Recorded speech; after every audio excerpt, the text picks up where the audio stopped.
of success. You may be a very good secretary, a very good accountant, a very competent lawyer on your own.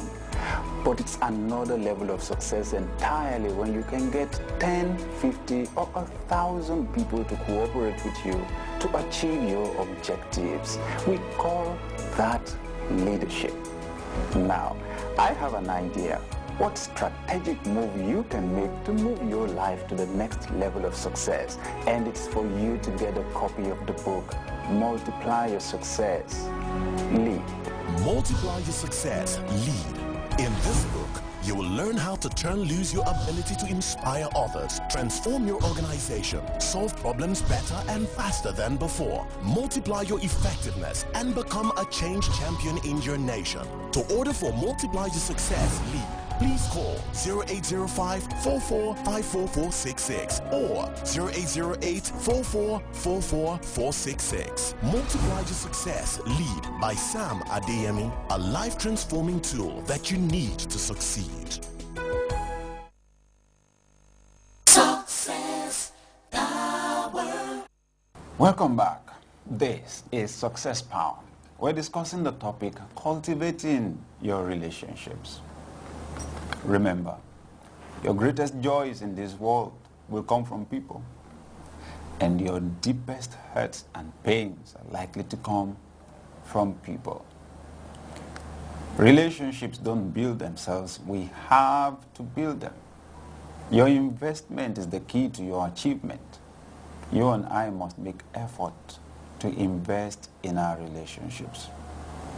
Now, we started out earlier on by emphasizing the fact that we need to accept people the way they are. When you focus your energy on changing someone else, you will end up being frustrated because you cannot change anybody. I mean, you see this happen in marriages a lot of the time.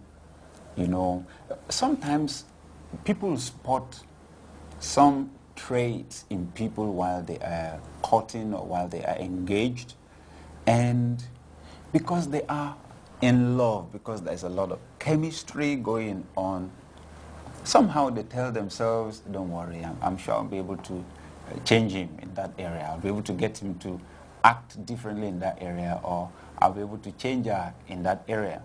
You know what? Let me tell you up front before you get married. You will not be able to change that other person. The earlier you know that, the better for you. Persuading yourself to believe that you're going to be able to change the other person after you marry is an exercise in self-deception. You cannot change anybody. You've got to accept the other person the way he or she is. This plays out in an interesting way in marriage, I should say. And this is why. They say that in marriage, opposites attract. In other words, people who have introverted temperaments or personalities tend to get attracted easily to people who are extroverted. You know why? Because what you see in the other person is what you lack. Okay? So the other person is chatty, the other person is fun-loving, the other person is outgoing, the other person is a free spirit. The other person is happy, you know, the other person communicates well. He or she is able to project himself or herself or project his or her thoughts. These are the things that attract you. If you have an introverted temperament like I have, bringing out what is inside you will be one of your greatest challenges. It's bringing it out, saying it.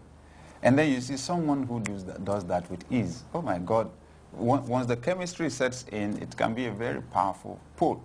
On the other hand, you have the person who is chatty, fun-loving, who talks all the time, and then this person meets the one who can keep it in and be quiet and not say anything for an hour.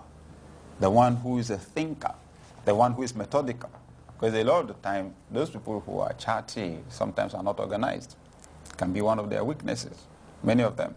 So and then you see someone who is organized, someone who is neat, you know, someone who is calm, someone who can stay without having to talk, someone who is self-controlled, and that's a big attraction. Fine. After marriage, interestingly, the very differences that attracted us to each other now separate us. Somehow, we begin to resent those same qualities.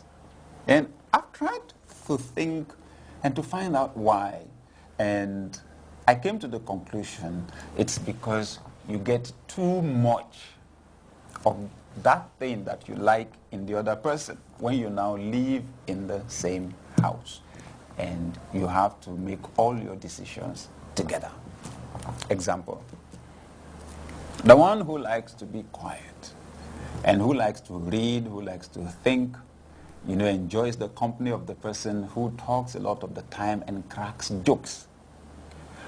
But if you have to live in the same house, and probably sometimes you are together non-stop for 24 hours or 48 hours or 3 days, I'm telling you, somewhere along the line, the talking will be too much for you. Okay? The talking, non-stop talking will be too much for you, and you want to find some space so you can relax and think and be quiet. That's where the challenge begins to come from. And the one who talks, right? Who is happy to meet this person who doesn't talk, who is a good listener.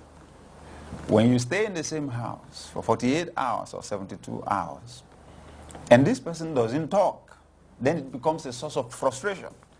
Because for the one who loves to communicate, you're not going to know anything about this person except he or she opens his or her mouth. So it becomes a source of frustration. Okay? So before you realize, the both of you are getting tired of each other. Very interesting. It's at that point in time that that temptation kicks in. You want to try to shut the other person down. You don't need to talk all the time. And then the one who talks is trying to get the other person to speak. I don't know what you're thinking. You've not said anything to me. I don't know what's going on in your mind. I can't trust you. I don't know what you really feel. Okay? And it's easy, and this is human nature, for us to take everything over to the negative.